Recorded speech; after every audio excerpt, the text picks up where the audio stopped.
Olá, seja bem-vindo a mais um fechamento de mercado da Levante comigo, Flávio Conde. Hoje é segunda-feira, dia 14 de novembro, no meio do feriado, e justamente por ser no meio do feriado, nosso volume foi muito fraco em 28 bilhões. Antes disso, eu quero dedicar o programa de hoje ao Eliseu e ao Kelson, que foram os dois primeiros a comentar.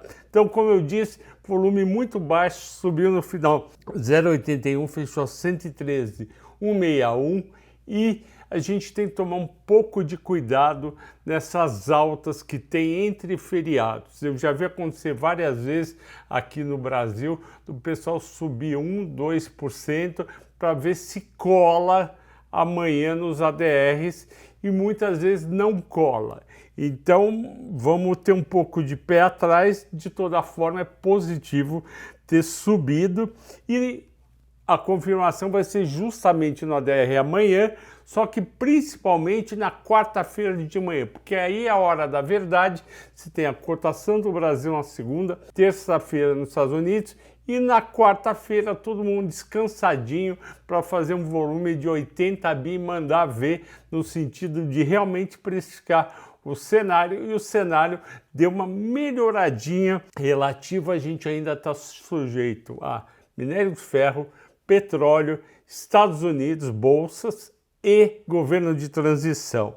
Nos Estados Unidos, falando nisso, as ações caíram 1,1% no Nasdaq, 0,6% no Dow Jones. E por que o Nasdaq caiu 1,1%?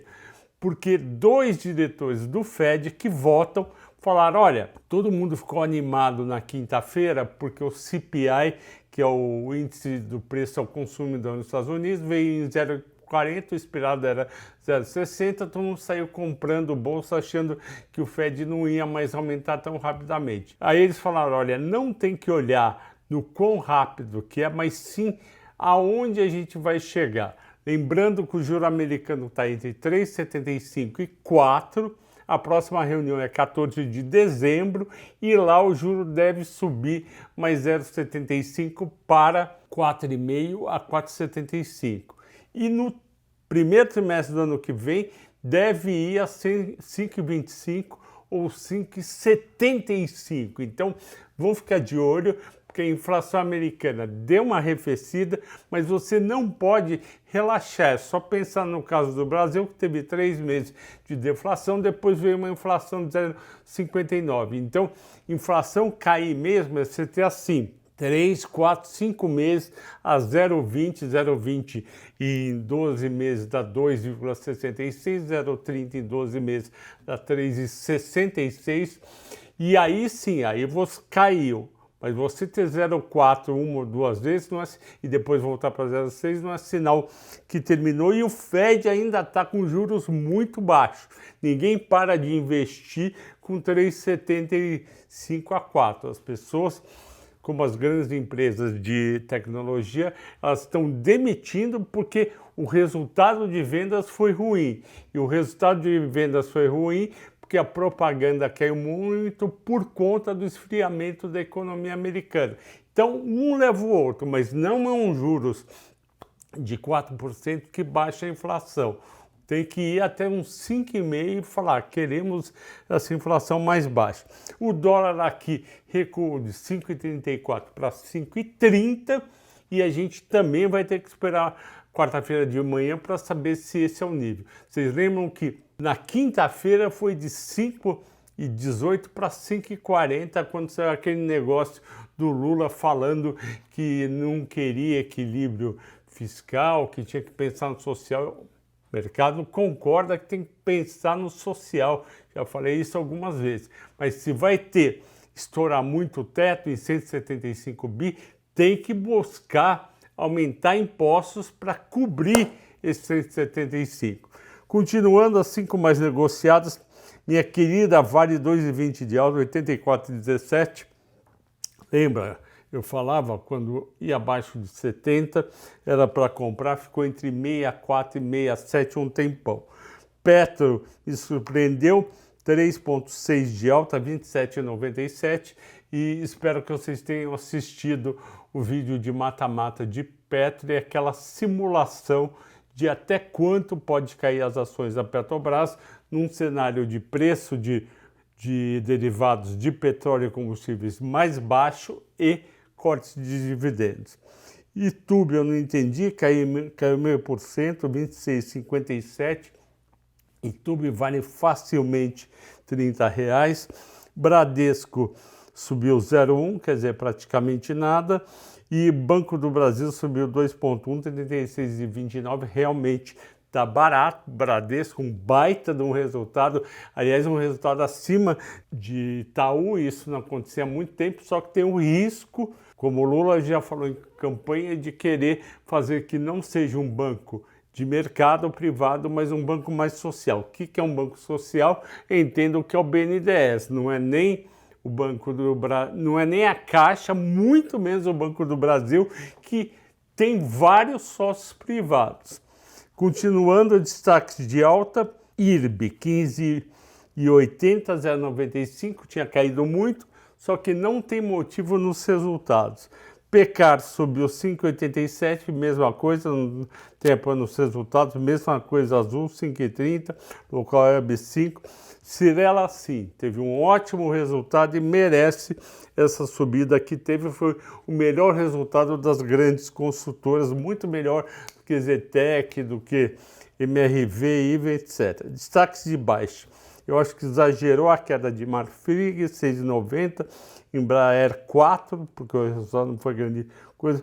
CSN também não merecia cair 3, JBS 2,6, nem Usiminas 2,36. Eu não entendi e não consigo justificar a queda, a não ser o balanço do mercado, mas o balanço do mercado tem que seguir fundamento.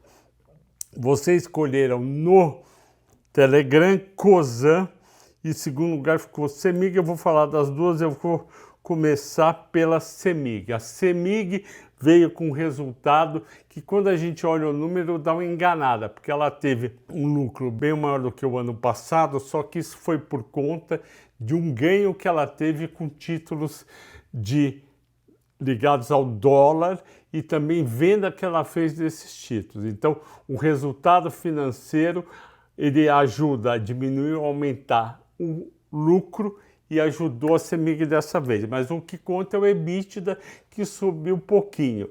E o que preocupou os investidores é que a receita na distribuição com residencial, comercial e rural caiu bem, caiu na faixa de 5% a 14%, isso é muito. E por quê? Porque foi reduzido o ICMS das contas. Vocês lembram? O Bolsonaro conseguiu aprovar no Congresso aquela redução de ICMS para telecom, energia elétrica e petróleo. Eu acho muito bom o que ele fez e eu apoio qualquer decisão que seja para reduzir impostos. É um absurdo a gente pagar 30% do valor da conta em ICMS. Quer cobrar 15%, cobra, mas 30%, quer dizer, o Estado, o município, vira sócio da Petrobras, da empresa de distribuição de energia ou da empresa de telecom. Só que quando caiu a alíquota do IR, a base ficou menor e eles acabaram receitando menos. É até difícil de entender a lógica, devia ser só reduzir o imposto, mas isso pegou na receita e o mercado não gostou. Eu lembro para vocês que o importante em CEMIG não é o resultado do terceiro trimestre, nem do quarto trimestre. O importante de CEMIG, que já está num preço atraente, a 5 vezes EV/EBITDA, o importante é a possibilidade do Zema privatizar ou, na verdade, desestatizar, né, fazer daquela emissão de ações da CEMIG em 2024. É certeza que ele vai fazer isso? Não é certeza. Se ele quiser fazer, é certeza que ele vai passar na Assembleia Legislativa? Não é certeza. Mas hoje, no segundo mandato, ele tem uma base de apoio dos deputados maior e ele pode fazer não privatização, mas desestatização, vendendo ações que a CEMIG, que o Estado tem, e pegando esse dinheiro para quê? Para investir na educação e na saúde no estado de Minas. Tem chance? Tem. Quanto que eu acho que é a chance? 50%, mas é uma ação que está barata, ela vale R$ 13,00, está R$ 10,90, e numa privatização, segundo as minhas contas, naquele mata-mata que você viu, é de R$ 21,00. Então eu acho que vale a pena e paga bons dividendos. Eu calculei em torno de R$ 1,13 para o ano que vem, portanto 10% de yield, vale a pena você ter na sua carteira, eu acho uma ação bem atrativa. Cosan, eu acho a Cosan uma empresa cara e saiu os resultados do terceiro trimestre. Receita líquida deu uma paulada, 41% de crescimento, mas em relação ao segundo tri é o que mais vale, não o terceiro do ano passado. Em relação ao segundo tri, subiu só 2,3%, o EBITDA caiu 0,9%, e o principal foi a Raízen. A Raízen, que é aquela associação junto com a Shell de distribuição de combustíveis, caiu bastante de 1.600 bi de EBITDA para 1.378 por causa do estoque que ele tinha pago mais caro e teve que vender mais barato quando reduziu o preço da gasolina e do etanol. Já Rumo foi muito bem, subiu 19% de 900 milhões para 1.400 bi, foi muito bem, a Compass 10%. Por que eu estou falando dessas empresas? Que são as três empresas principais que formam a holding da Cosan. A Moove é menor, 245 milhões de EBITDA. E a empresa teve prejuízo, já tinha tido 125 milhões de prejuízo no segundo tri, teve 201 milhões agora, por conta do quê? Por conta da subida do dólar que impactou o resultado financeiro dela.